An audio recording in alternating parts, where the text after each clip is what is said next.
All right. Good evening, everyone. Welcome to this week's episode of Paranormal Lens, presented by Jott-Nyx Paranormal. I am Jamie Widener. I am your host for this evening, along with, as always, Chad Thomas, the co-hostess with the mostest, With except no for a voice. voice, apparently.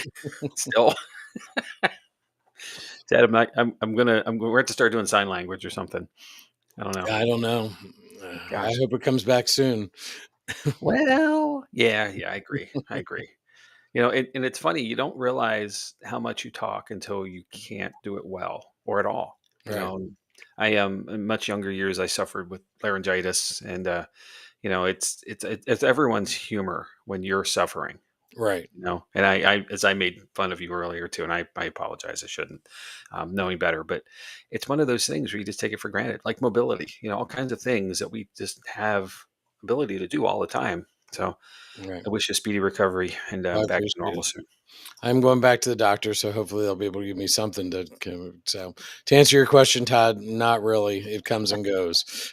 So Yeah, so we'll see. And luckily, this is my episode, so I'll do the yeah. lion's share of talking anyway. So, And I did I went through a whole bottle of honey in the last week. oh my, So guys, it was it's one of those things you just kind of have. mhm. You're like, when did I get this? Hmm. Oh well. All right. Well, I'd ask you how your week was, but I don't want to strain your voice. Well, it's been Oh, busy because I've been working on top of it. So on yeah. top of this, and I work in a shop, so trying to talk over tools Oh man, is that's is good. a lot of fun, yeah. So, anyway, All I'll right. just go with a husky, grovelly voice, and, that'll be the new thing. You're like Batman. Cool. All right. So, Yeah, not much on my end. It was a lot of stuff going on, and then things happened, stuff got done, usual stuff. But gorgeous weekend. It was mhm, South Central PA. It's good to get that get the spring season started. It feels like it now finally. All yep, these months of cold and ick. Um, it's just been gorgeous this last couple of days. A little rainy here and there, but all good. It's April. or a lot of rainy yesterday. Well, a lot, yeah. But I guess I can't say April showers yet yesterday, but May showers bring April flowers, probably. Right? It Something. definitely brings grass. Mhm, This weekend is like the official start of mowing season here, so yep. yeah, yeah. Yeah, well, Oh, wait, I don't have to do that anymore. you're stuck. You're absolutely stuck. Well, hey, if you need to stay in practice, I got plenty Nope, of nope, yard here nope, for nope, nope, nope. you. All right, fine. Well, that's really you over here, right? We should dig into this. I got a lot of good stuff to cover for you guys tonight. So, the topic is paranormal hoaxes, right? But the reason there are paranormal hoaxes, for the large part, is because we have this thing called April Fool's Day today, April 1st, every year. And the to get to that, you have to kind of understand where it came from, right? How did this ever become a thing? Right. It's not a social media thing. It's long before. Um, it's got actually a really interesting origin. So let's dig into it. Before you So do that, we got Bert's with us, and then Chris okay, is with us tonight, and I'm sure Heather's tagging along. yes, So sir. All right, hey guys, welcome. Thanks for coming. Um, the the origins of April Fool's Day. So there's a couple of thoughts here, and there's no good proof documentation saying this is exactly that. So I'm going to cover a little bit of it. Some historians speculate that April Fool's Day dates back to 1582, when France switched from the Julian calendar to the Gregorian calendar, as was called for by the Council of Trent back in 1563. That seems like a long time to implement something, doesn't it? 19 years? yeah. Eh, Oh, well. In the Julian calendar, as in the Hindu calendar, the new year began with the spring equinox around April 1st. People who were slow to get the news or failed to recognize that the start of the new year had moved to January 1st and continued to celebrate it during the last week of March through April 1st became the butt of jokes and hoaxes and were often called April Fools. These pranks included having paper fish placed on their backs and being referenced to as Poisson d'Avril, which means April fish, said to symbolize a young and easily caught fish and or a gullible person. Historians have also linked April Fool's Day to festivals such as Hilaria, which is Latin for joyful, which was celebrated in ancient Rome at the end of March by followers of the cult of Cybele. It involved people dressing up in disguises and mocking fellow citizens and even magistrates and was said to be inspired by the Egyptian legends of Isis, Osiris, and Seth. That goes way back. April Fool's Day spread through Britain during the 18th century, and up to Scotland, the tradition became a 2-day event, starting with the hunting of the gwach, which was said there were people who were on phony errands. A gwach is a word for a cuckoo bird or a symbol for fool, followed by the tally day, which involved pranks played on people's derrieres. It's a nice word for butts. Uh-huh. Just pinning fake tails or kick me signs on them. That doesn't sound like anything we do today, right? No. Yeah. There's tradition. We got to keep doing it. Also, speculation that April Fool's Day was tied to the vernal equinox, or first day of spring in the northern hemisphere, when Mother Nature fooled people with changing and unpredictable weather. We know nothing of that here in South I was gonna say Carolina. that sounds really familiar. Yeah, When I'll go with when that one all day. when you were talking about Guac Day, I thought it was gonna be a Mexican holiday. No, that's guac. Yeah, Yeah. it's different, totally different pronunciation by like half a syllable. Uh-huh. No, you're right. Hey, that's coming up too. Guac Day. It's May 5th. Uh-huh. Um, in modern times, people have gone to great lengths to celebrate April Fool's Day hoaxes.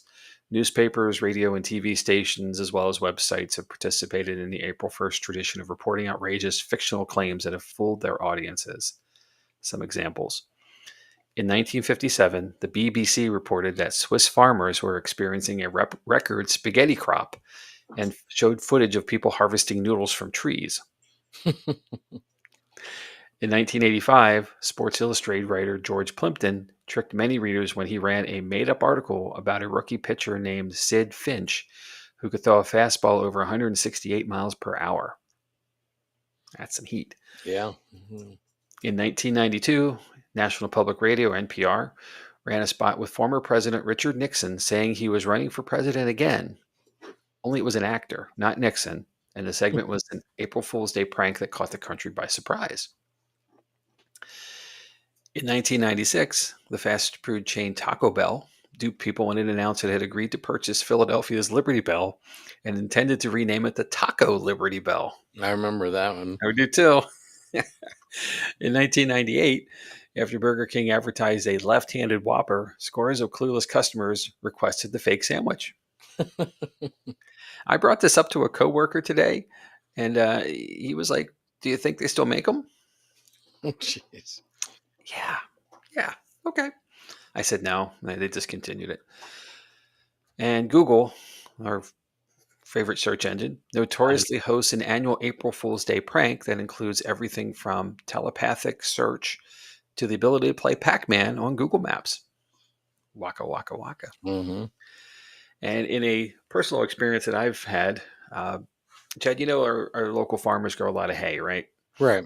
And in between seasons, they store it so that, it comes out at the end of the summer and it stays, keep it as they need it for their cattle and so forth through the winter. So they largely roll them up into these big round bales, right? Right. 4 or 5 feet round. And then they cover them in a white kind of vinyl tarp type product. Right. So one day with the kids in the car, I drove by a farm that had a whole bunch of them out on the edge of the pasture. And I said, "Oh, look, that's where they grow marshmallows." And they believed you? For a little while. They claim they never did, but I know I saw the Uh-huh. look. Did you see anything today online that would have Today was too busy for that. I just realized that I should have as I was reading that, but no, I've not. the one thing that I saw is that that Wawa is buying sheets. Ooh, interesting. All right. Well, it's a hoagie, man, right? Either way. Uh-huh. Oh, well, I don't think I could live without things having Z at the end of every word. So I Exactly. don't know. I don't know how I feel about that. Although Wawa does have a really good turkey sub, especially their Thanksgiving one with cranberry sauce. Oh, now I want one. Never podcast hungry. Okay. All right. So that's the backstory of April Fool's Day, right? Okay. It's been going on for hundreds and hundreds of years. So, which is really fun. And, obviously it's great to have the joke and it's not so fun to be the joke, Right. joker, jokey. Um, but, it is generally all in fun and it's really meant to be that kind of lighthearted intent. Right. So, but hoaxes. are something uniquely different. And Mm, hoaxes generally are a little bit more serious to intent, maybe something, an underlying intent to it than just being lighthearted. So let's talk about what they are first. So our friends at Merriam-Webster say that a hoax is a humorous or malicious deception. Goes both ways, right? But right. it's a deception. The word origin is from the late 18th century and is probably a contraction of hocus. And Chad, after all, isn't it just hocus pocus, Yep. right? And for you Scrabble players out there, HOAX is, at minimum, a 14-point word score, with the X being 8, the H being 4, the O and the A are 1 each. If that on a triple word score, you're winning the game, or at least well on your way. Yep. So we're here for paranormal hoaxes, right? So Correct. hoaxes in general happen all the time. Weird stuff, bad things, good things, either way. But let's talk about some that are notoriously paranormal and well noted. So I'm going to give you a bunch of examples. The first is called the Fox Sisters. On the night of March 31st, 1848, which is April Fool's Eve, 14-year-old Maggie Fox and her 11-year-old sister Kate reported a recurring mysterious phenomenon in their bedroom. Every night, as the two went to sleep in their clapboard farmhouse, they would hear a strange knocking sound coming from the walls. Even stranger, the knocking seemed to respond to their questions. Not unusual for paranormal investigations, right? Not at No all. response. Well, right, we were onto something. If you are an injured spirit, manifest it by 3 raps, inquired the girl's mother. Knock, knock, knock. The veil dividing the spirit world and the living had been breached. News of the Fox sisters' wall rapping spirit spread like wildfire through the spiritually flammable counties of upstate New York, also the birthplace of Mormonism and Millerism, which is latter Seventh day evangelism. Okay. Spiritualism promised a new kind of religious experience in which believers could receive specific guidance about their lives from those with secret knowledge from the great beyond. Eventually, the Fox sisters brought their hugely popular seances to New York City, drawing huge crowds. Their routine evolved from simple knocking and rapping to conversations with deceased relatives and secret messages magically appearing on blank cards. Despite their fame, or more likely because of it, the sisters suffered from troubled relationships, psychological breakdowns, and alcoholism. They're much older than 1411 by now, I swear. In their 50s, Maggie delivered a public confession of their long drawn hoax, which started as a harmless childhood prank.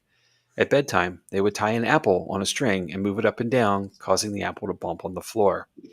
The sisters later developed the ability to manipulate their knuckles and toes to produce a popping sound.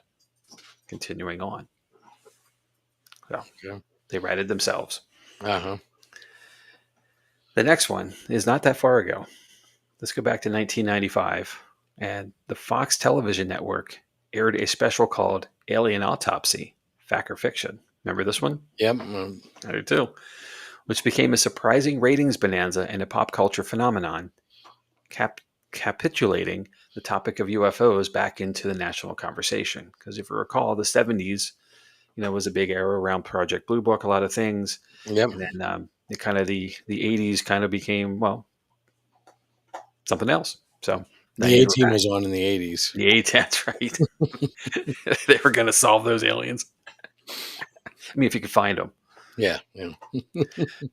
So speaking of TV, capitalizing on the popularity of its cult hit The X-Files, Fox bought 17 minutes of grainy footage from British TV producer Ray Santilli, claiming to record a secret U.S. military autopsy of an alien life form recovered from a UFO crash site near Roswell, New Mexico. And we all know that back in the 40s. Right. The footage, reportedly bought from a retired military cameraman, showed the bloodied corpse of a hairless, large-headed alien with reptilian eyes being roughly dissected by a team of doctors in protective surgical gear. The shaky camera work and blurred close-ups lent a sense of realism to the footage while making it exceptionally difficult to get a good look at the creature or its gooey innards. Although most TV viewers immediately dismissed the footage as fake, the light, rubbery flesh of the alien was hard to ignore. Producer Santilli vouched for its authenticity. And at least until 2006, when Santilli began promoting a second alien autopsy film, this one a mockumentary about the filming of the original. In press interviews, Santilli confessed the truth that the original footage was irreparably damaged during transport from the US to England, and that he hired a team of special effects artists and actors to restore the lost footage for the special. Bum, bum, bum. Mm-hmm. All right. And I wish our good friend David Dermidi was with us for this one. So I think he has a little bit of a knowledge of the source. This one's called The Surgeon's Photo of the Loch Ness Monster. The legend of the Loch Ness Monster was captivating northern Scotland for over 1,500 years. Carvings of a carvings of a flippered beast with elongated head are etched into the ancient standing stones near the massive lake south of Inverness. However, the hunt for Nessie reached a fever pitch in the 1930s when a newspaper report of an enormous animal rolling and plunging on the surface prompted thousands of tourists to flood the area, hoping to catch a glimpse of the Jurassic beast. The famous photographic proof of the Loch Ness Monster is a blurry 1934 image known as the Surgeon's Photo. The iconic image, supposedly snapped by respected Dr. R. Kenneth Wilson, shows the shadowy profile of a creature, its long neck, outstretched above the water. The powerful image served as a de facto proof of the mythical animal's existence since its original publication in London's Daily Mail. Not until 1994 did a series of revelations bring the real story behind the surgeon's photo to light. The creature was, in fact, a model built atop a toy submarine, part of an elaborate hoax perpetrated by a big game hunter named Marmaduke Wetherell. And a name like that, he's got to be a big game hunter. Uh-huh. Wetherell held a grudge against the male, which had hired him in 1933 to track down the Scottish monster. He was publicly humiliated when he mistook phony hippo tracks for Nessie's footprints somewhere along the shoreline. Wetherell's 93-year-old stepson confessed to building the makeshift model for his father, who was able to convince the otherwise honorable Dr. Wilson to deliver the photo to the newspaper. Bom, bom, bom. Mm-hmm. Chad, this one's going to sound familiar. Well, Todd and Carmela had a comment here. Do you think Nessie is real?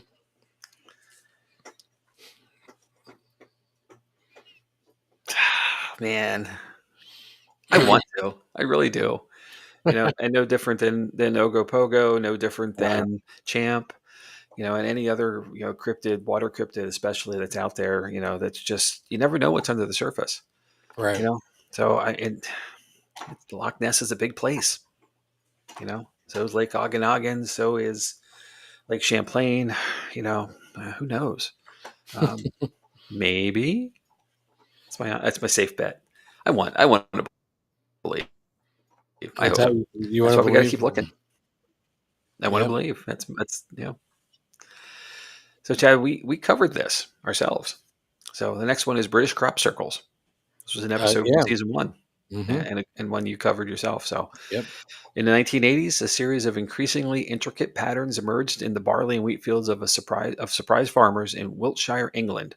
Dubbed crop circles, the breathtaking, unexplained formations drew crowds of gawking tourists and intense speculation about their origin. Serologists,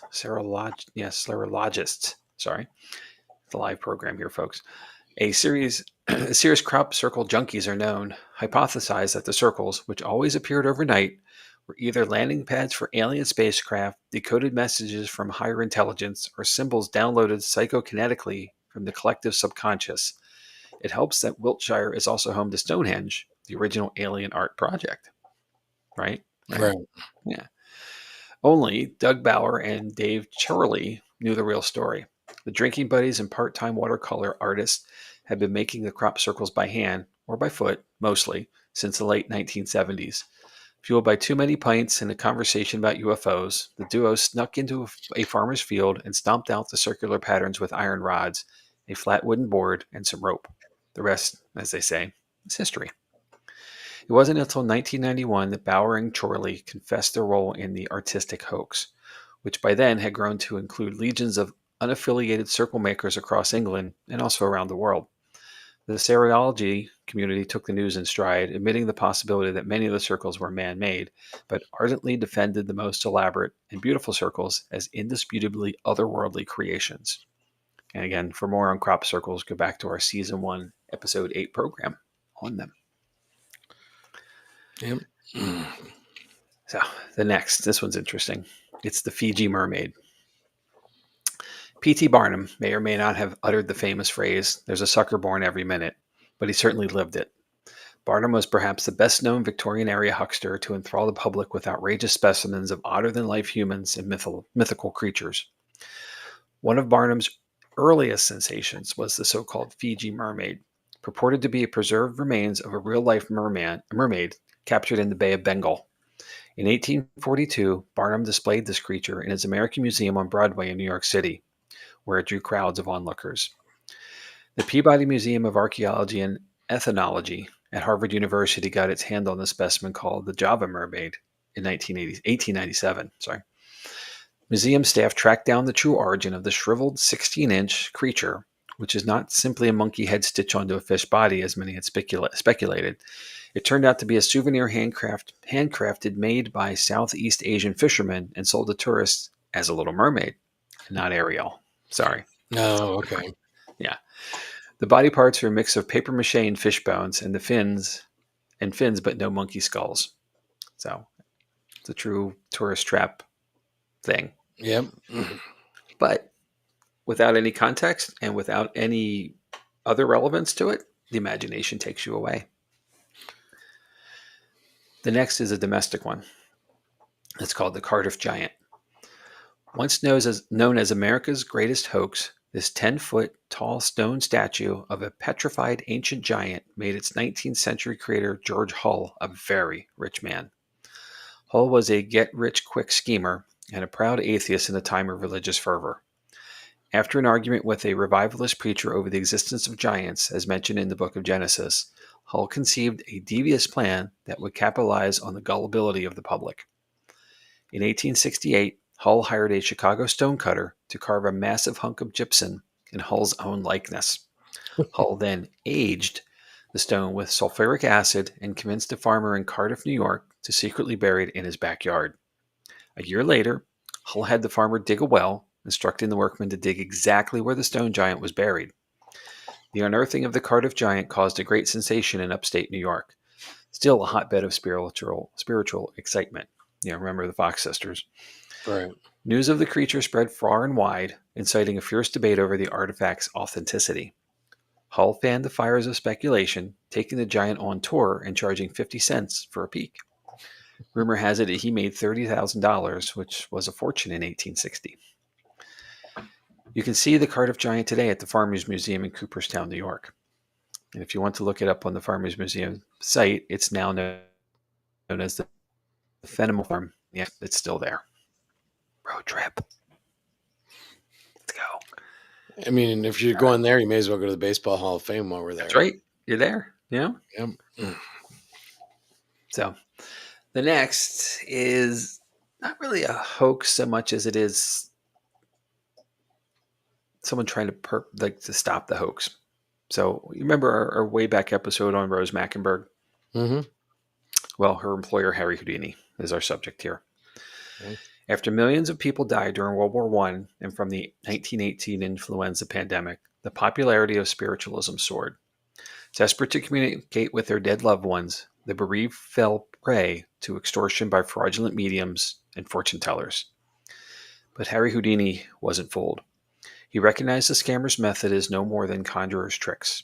Likely fueled by his own desire to communicate with his dearly departed mother, and angered by the way people were being exploited, Houdini set out to expose the ghost hoaxes.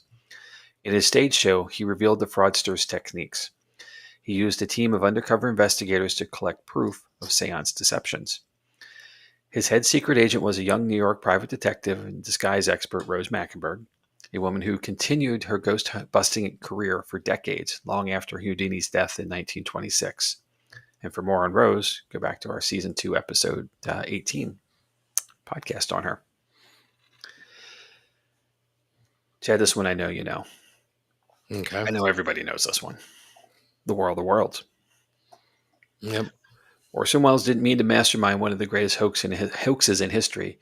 Mass hysteria was simply a byproduct of a high-quality radio play in an era where World War loomed, the space race was in its early stages, and most people got news and entertainment from their receivers.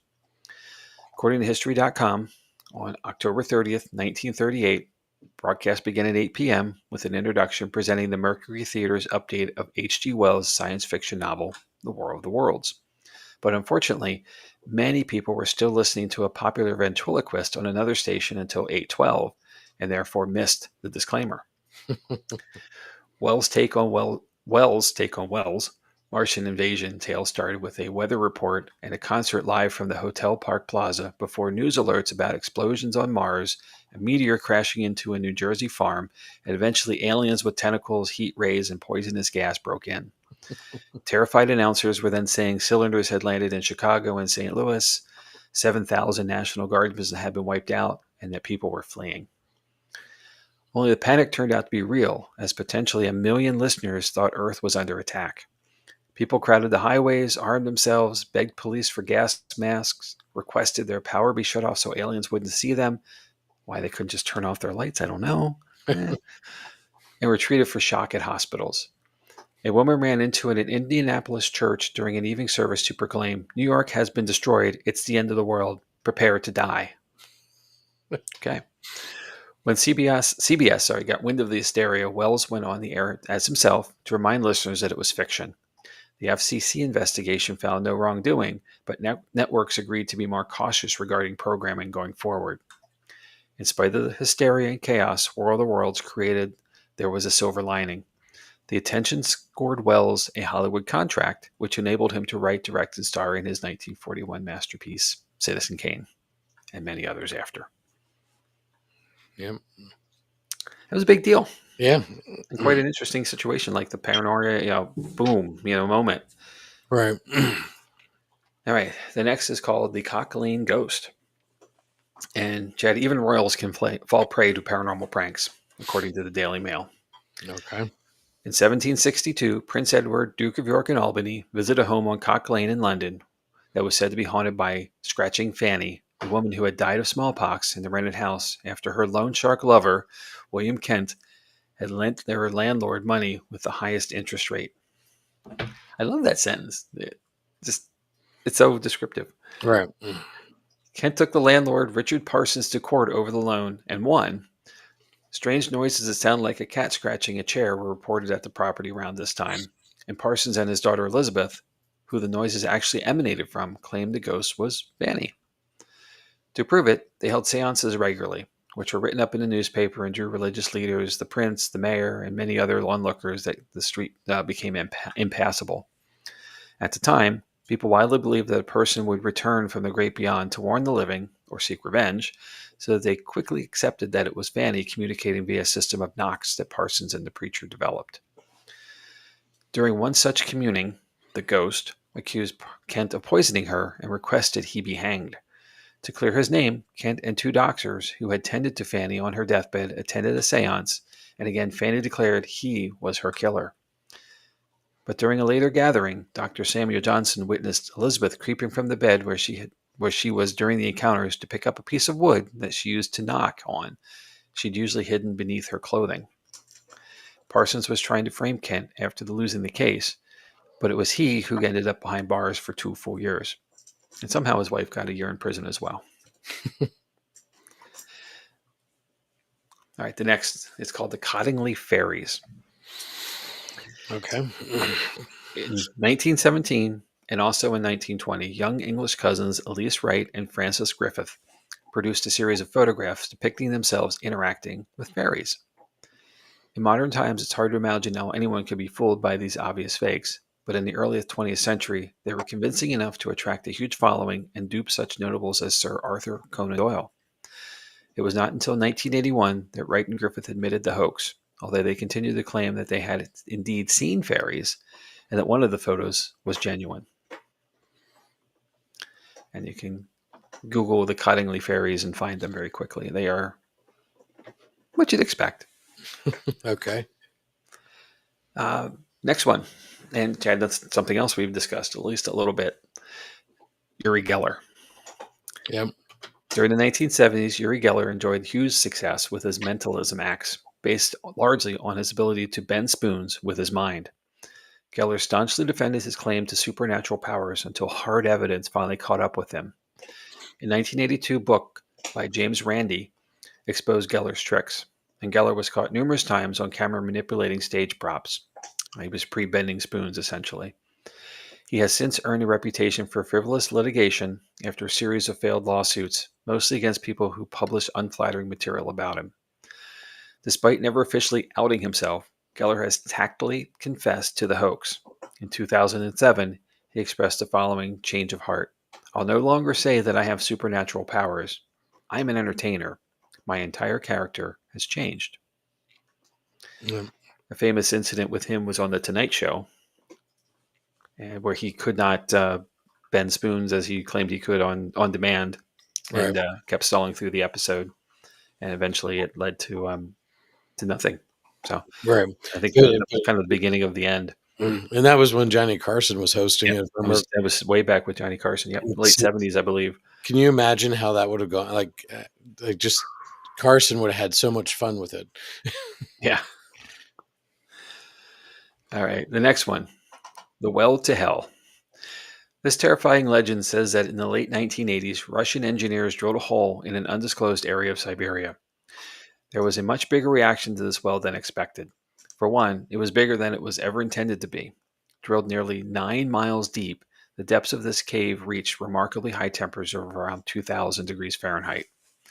Some crew members claimed to have heard strange and unsettling sounds from the hole. In response, a heat tolerant microphone and additional sensory equipment were sent down into the well. What allegedly came back were recordings that revealed that this was to be a gateway to hell itself. The recordings consisted of bizarre noises and agonized screams, screams which seemed similar to what might be heard from those tortured in the pits of fire and brimstone. These recordings sparked a frenzy after they were picked up by news outlets, particularly those outlets with religious foundation. However, the recording was a fake. While a real hole was drilled, one 7.5 miles deep on the Kola Peninsula, the recordings of agony that was circulated was actually just a loop sound clip from the 1972 film The Blood Baron. You gotta have fun. And this next one, Chad, this could happen today, and it's really not that far away from today anyway. But it's called Ghost Watch. And before the Blair Witch Project brought the found footage genre back to life in 1999, there was the British television special Ghost Watch in 1992. Released on Halloween, this horrific special claimed to be a genuine documentary footage which followed a group of BBC reporters into a haunted house. The event claimed to be a live broadcast, but in the midst of detailing the home's history and interviewing neighbors, the reporters encountered a malevolent spirit named Pipes. The spirit was said to have belonged to the logically disturbed Raymond Tunstall, but Tunstall wasn't the only ghost said to have been in the home. As when he was living there himself, he was disturbed by the ghost of Mother Seddons, a 19th century child killer. Reporters seem to consider the whole thing to be bogus until one of them is dragged away by a spirit. It's revealed that the broadcast has acted as a widespread seance that has only given Pipes more power to go out and terrorize the nation. Viewers were terrified by this display, and to an extent not seen since the broadcast of War of the Worlds in 1938. The cast, crew, and writers credited on the project, the special was eventually exposed as mere horror mockumentary. Nothing about the special had been live, but rather pre-recorded segments enhanced by FX weeks in advance. And this is still around. It's on the internet. You can find it. And there's actually another movie, and I'm drawing a blank on the title of it, that was about a TV crew that goes to do a paranormal investigation at an abandoned hospital, and they pay a guy, the groundskeeper, to talk about how it's haunted and stuff. It's like all on camera, not the camera not the what they would broadcast. Then they go into the hospital and then they don't find anything, but suddenly something changes, and then it becomes a totally total horror film. So Well, our friend David talks about this. This is one of his favorite movies. okay, yeah, So and it's not that old actually. It's only yeah. maybe 5 or 6 years old. So the idea of the mockumentary has been around for a very long time too. So why do we fall for hoaxes, Chad? You know, Because there's just enough truth in them well, that's true. That is to true. make you like, it could, yeah. So there's a couple of things I want to cover here, and Part of it is the establishment of trust and credibility. Con artists often build trust by faking what they are representatives of credible organizations. The name of the organization and its professional tone often make people believe it. They may text, mail, or call you through the label of such highly credible sources.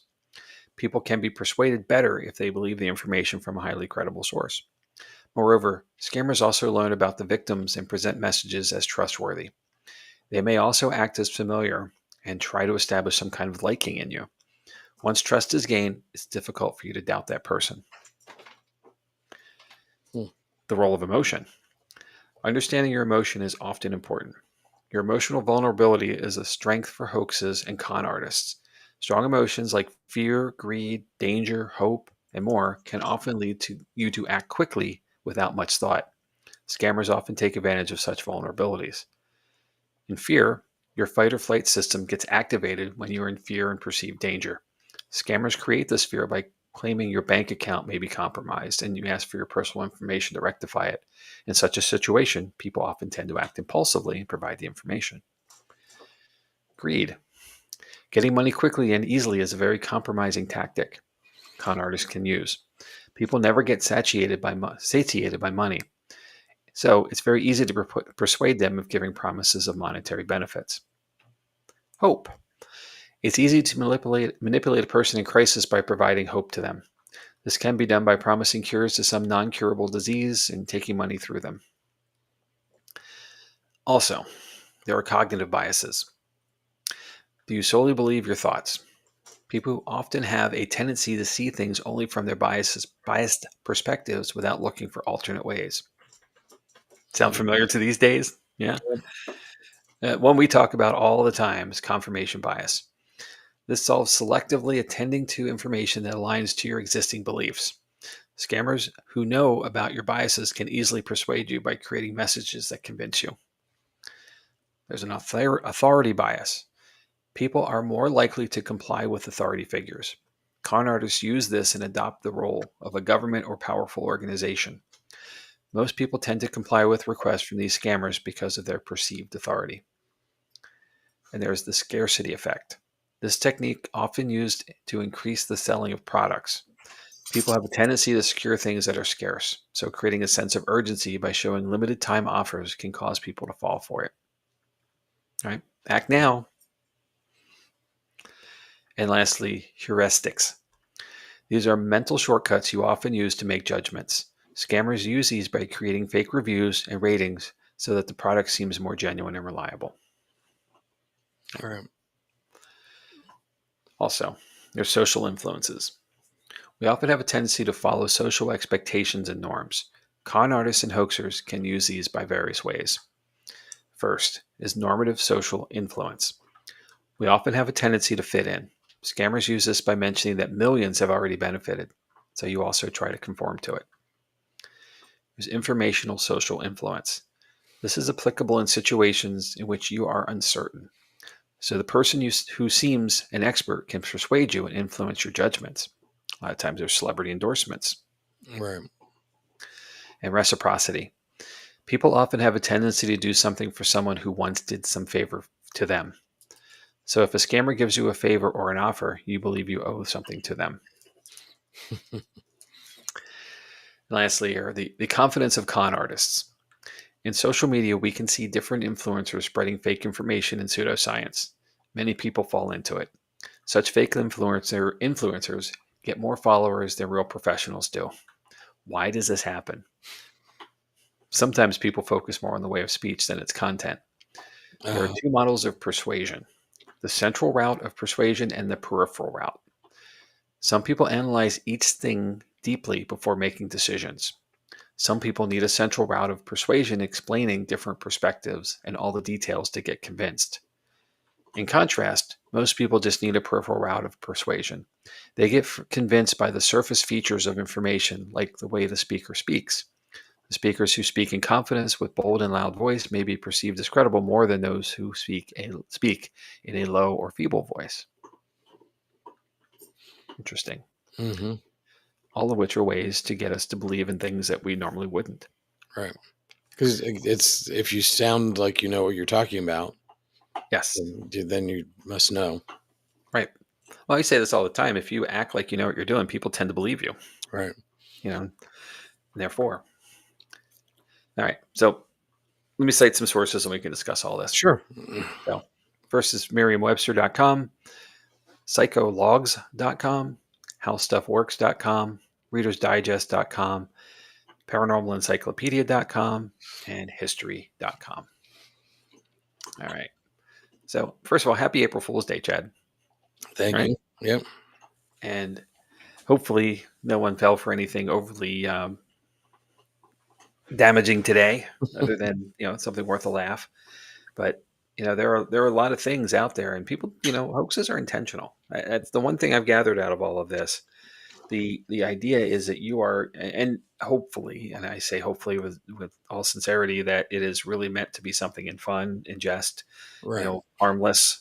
That it, should you fall for one, but the reality is that there are people out there who are trying to manipulate us and gain from the effort they're created, and because of that, bad things can come along. Right.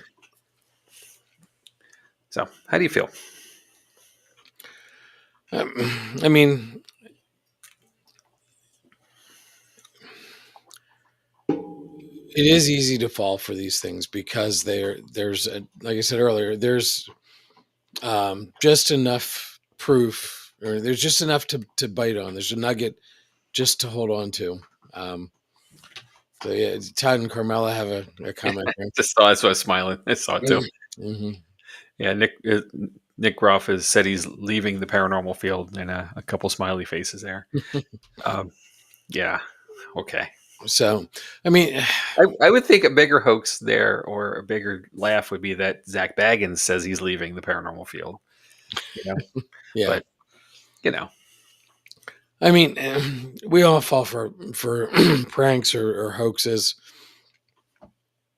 and I can't imagine something like the War of the Worlds thing. I can't imagine what that must have been like.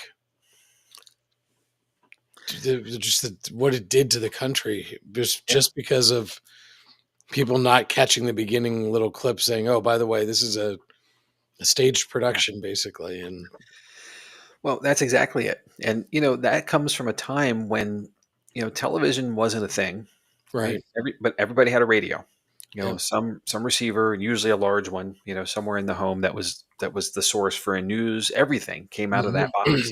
And the people who presented the news were trustworthy. And I'll go back to being a kid. right, Uh, you know, I grew up with Walter Cronkite, and yeah, as a newscaster, and that guy, was like serious all the time, and everything he said was true. It was a right, true resource. right, I don't know how we all feel about news these days, but it's been stretched a little bit depending on your source. right. Those iconic trusted people just we don't have that Well, faith that we used to have, perhaps. Walter Cronkite, Tom Brokaw, Hmm. like Dan these Rather, these yeah, were all people who, David Brinkley, yep, you, David Jennings. I mean, I can name them all because I watched all of them. right, And the key to that is finding multiple sources too. right, Because there are still key sources for news that are available to all of us who have access. The internet, cable television, hmm whatnot, newspaper. You've got to choose who you believe first of all, and that goes back to some of the biases. The authoritarian bias is part of this. right, Who do you want to believe as an authority figure? And we take it from there. As far as how far we want to go with it. But it's so diluted now with so many other sources that the big ones that I'll say they were then, just don't have the same merit as they might if we were back in that era.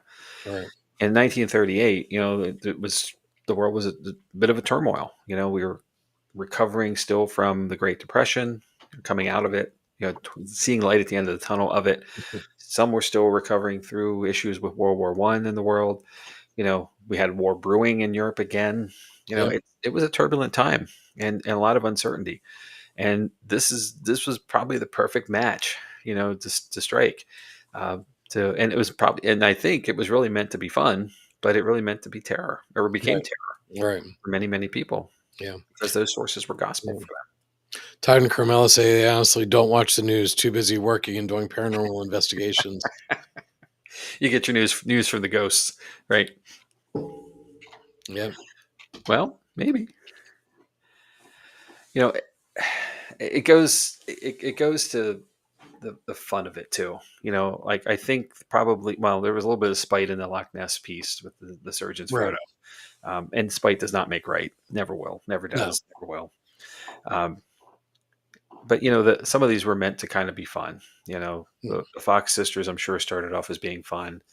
Um, the the Fiji mermaid probably was meant to be fun.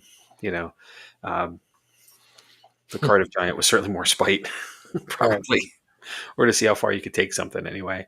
I'm a little worried that Bert gets all his Oh news from the my, view. Bert, Bert, Bert, Bert. You lost the remote, didn't you? All right. Well, can't unsee that. Okay. Um, moving on. Love you, Bert. The the idea though. Uh, oh, geez. Orbs are not real. That was exactly your. I'll bring that recording next time I see y'all. Uh, the um, the idea of I lost my train of thought completely by that. Jeez. Right. Thanks, guys. Um, damn it. Uh, the idea that people can have fun with this stuff is great, and that's Right. that's really what I think of when I think of April Fool's Day specifically. These weren't necessarily April Fool's jokes; they were hoaxes that happened through the year, Right. years, any time of the year. Um, but it it just takes you to a place where, like, if you are a mischievous person, you're going to do stuff like this. Right.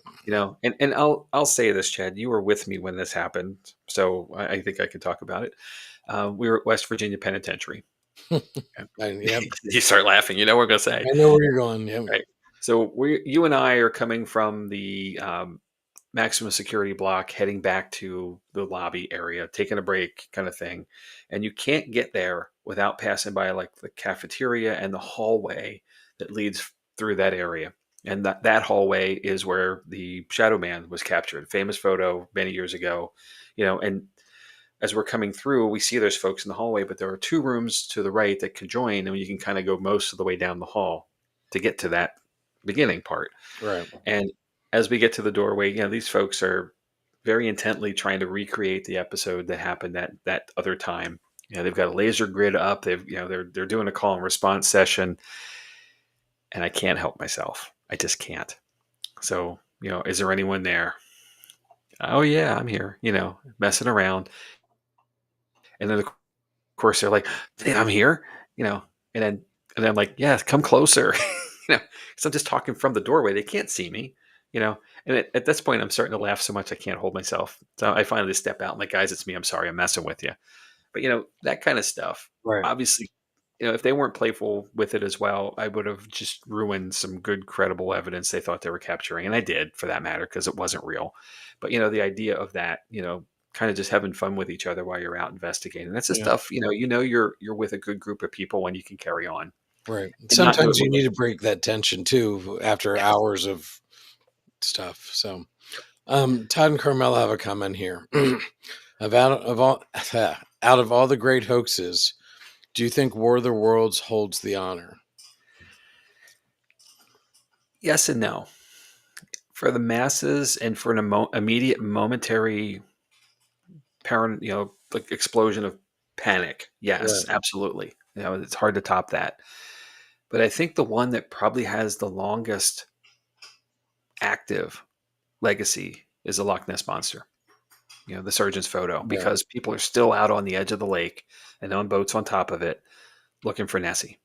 And again, Right. I'm not saying whether it's real or not. I can't tell you that. I want it to be, but Right. we have, since 1938 or whatever it was, we haven't found a whole lot more credible information.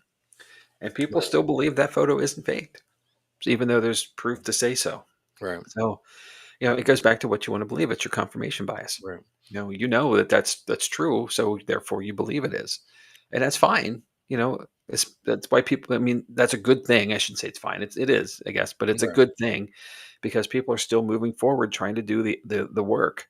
of collecting evidence and doing the effort Mhm. of being diligent to see if there is something, and that's fantastic. So does War of the Worlds fall into a hoax because it wasn't intentionally a Yeah, hoax? You know what I mean? Like it turned out to be something, but it it was wasn't never meant to be it intended. wasn't meant to be a hoax, but Right. it was perceived as one because of the lapse of the folks who joined at the beginning, Right. and, the belief there.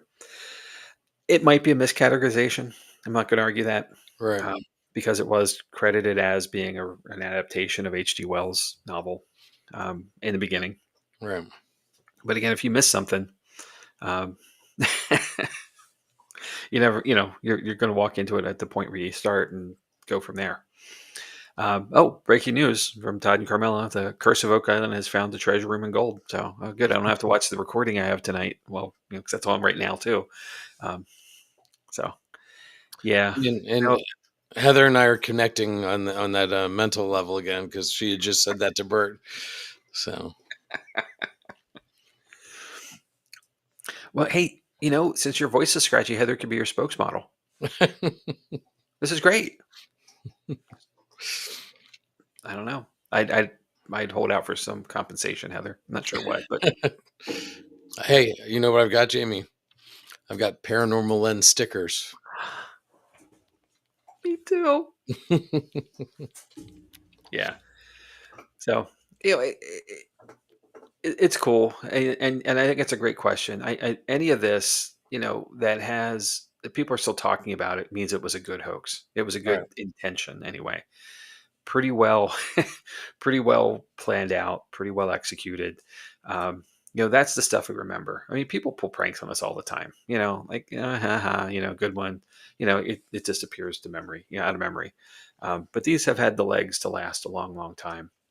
And the some come at expense, like the Cardiff Giant had to have some cost to have an artist create a Right. 10 piece of gypsum. That's not cheap or small, easy to manage.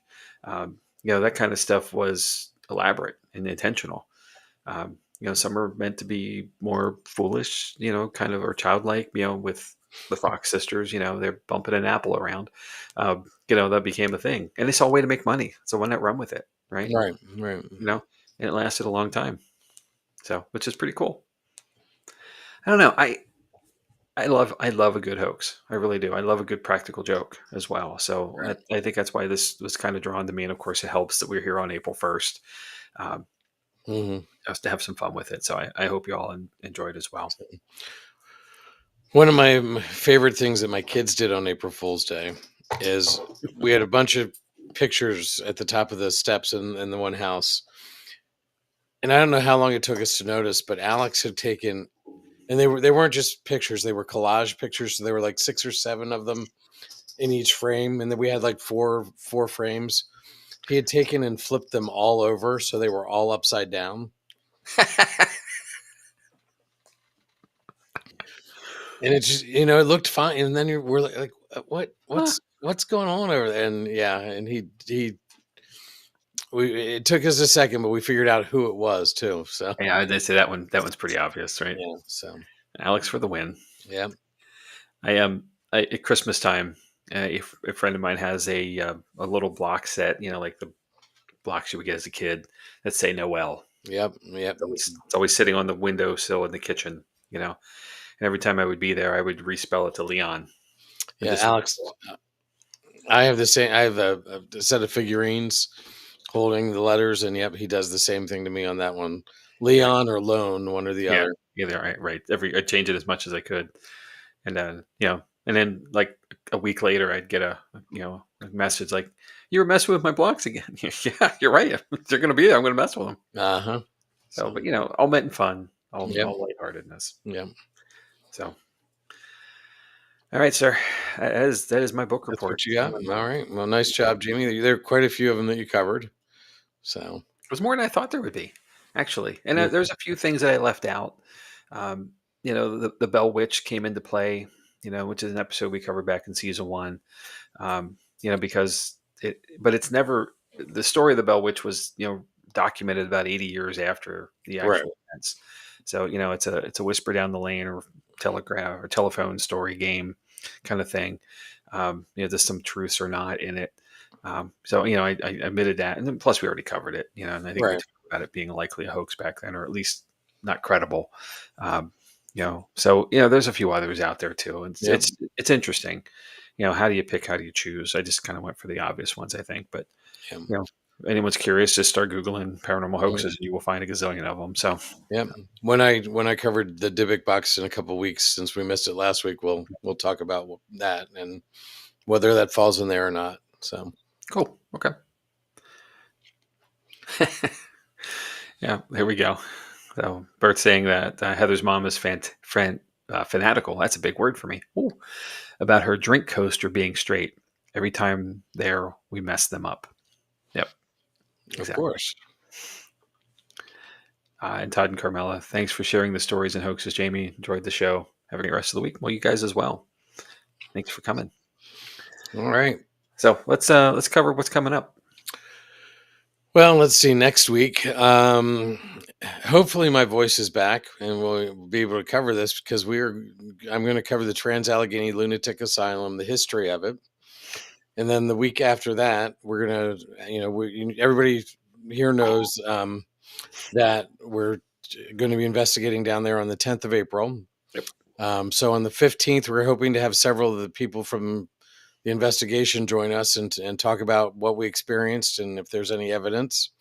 So we're looking forward to that.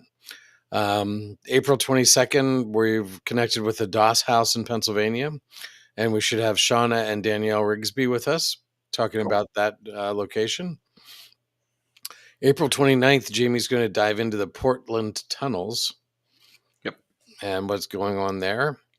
And then on May 6th, right before a combined investigation, we're going to have Land and Legend Paranormal on with us to talk about what they do, Stacy and Gary Smith. And then they'll be joining us for an investigation at the brewery. Looking forward to that. Absolutely. So, upcoming investigations, like I said earlier, we're going to be at April 10th, we're going to be at Tala, Trans Allegheny Lunatic Asylum. April 26th, we have the public investigation at Booby's Brewery. The 17th, we have our Para-Unity event with Land and Legend Paranormal. Then we are back at the brewery on the 21st of June. Then June 28th, we will be at the Haunted Crescent Sanatorium and Prison Paracon. Actually, that's the next slide. But here's Land and Legend, Gary and Stacy Smith. And then here's information on the horror Paracon at Crescent. Jamie and I will be there with other members of the team. So come out. Maybe you can get a sticker from Paranormal Lens, maybe from Jott-Nyx. But I believe we're going to have some Booby's Brewery T-shirts and stuff available. We're not sure what it's going to be yet, but we yeah. don't know yet, but yeah. So, fortunately, no brewing of the brewery with us. But but I'm looking forward to being there. I've never been there, so I'm really looking forward to experiencing that space, even though we're not necessarily investigating. Just spending some hours there was always interesting. So absolutely. And there is an opportunity to investigate later that evening as a ticketed event as well. So keep that in mind if you're coming and spend the day. Crescent's more fun when you sleep over. I thought that was Mount Joy. Everything is more fun. Okay. Yeah, just insert name here. All right. So then find us on social media. You found us on Facebook or YouTube. We have Instagram, TikTok, working on the website, still working on the website. It takes time, especially when you have no time to work on it because you're busy at your real job. Yep. But yeah, I think that's covers most of it. I think so. Yeah, there's a lot going on, a lot coming up. And thanks for come along for the ride with us here. This is always more fun, with interaction and engagement. So if you're not catching us live, you're catching us somewhere on the streaming services somewhere after, feel free to drop us a comment, we're always looking for content to add Mhm. into upcoming episodes. Our schedule is our own to keep, and we'll have stuff coming. You'll see that every episode. What's up the next couple weeks. But Right. if there's something that you say, hey guys, you should do this, send us a message. Or send us an email at paranormal lens podcast at gmail.com. Yep, I was about to say that. Thank you. Yeah, I was trying to save your voice just I a little bit appreciate it. more. I But appreciate it.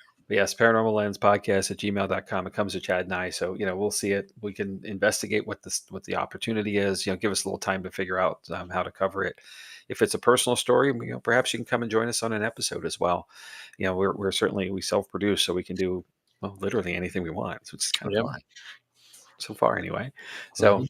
and also, give us some reviews, give us some stars. Let us know how we're doing. Feedback's always great. We appreciate it. If we're doing a great job, say so. If we suck, say, hey, you guys suck, whatever. We'll take it. We're good. Yep. So We've been streamed in 28 countries now, right, Jamie? yeah, 28 and counting, and that's fantastic. It's just amazing to me how Uh, far and wide the reach is. So thank you all, and thanks for coming along for the ride. And we'll be back with more. All right. So I Jamie, think there's we should there's a question here oh, for you. who took your bookcase? Nobody took it. It's over there. I just moved. So I had an idea for a better setup, and for me where I'm at, this works a little bit better. So um, yeah, thanks for noticing. Um, it's still here. Plenty of books. Speaking of moving here, let's do this just to confuse everybody. Yeah, a little dizzy there. All right. Any last thoughts, Chad? No, I don't think so. Okay. I appreciate you putting the time and research into that one.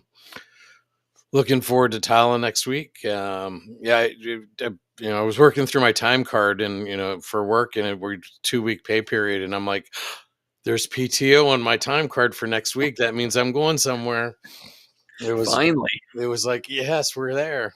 So Well, and we'll talk more about this next week, but the excitement of knowing you're going to do something when it's months away is mhm, different than it's week or days away. right. And now we're under 10 days, so it's single digits finally. So Now it's it, time to start getting the batteries out for the right. equipment and making sure they're all charged and I was all that. just gonna say now it's prep time. So that's my goal the next couple of nights is to get everything labeled and bagged right and make sure we have backups for backups. We're in there and we're not coming out. So at least till we're done. We're Right. coming, I think. Um, I hope. Who knows? We're 4 or whatever hours from home. So, from here where we are. So, it's you got to take it with you. Yep. So prepping and staging and planning and all the fun stuff. Yep. The excitement's going to keep building. So I'm going to be bursting by next Tuesday. So So anyway, all right. Well, anyway, thanks guys. History of Trans Allegheny Lunatic Asylum next week. Until then, y'all have a great week. Stay safe, stay spooky, and we'll see you all soon. right. Good night.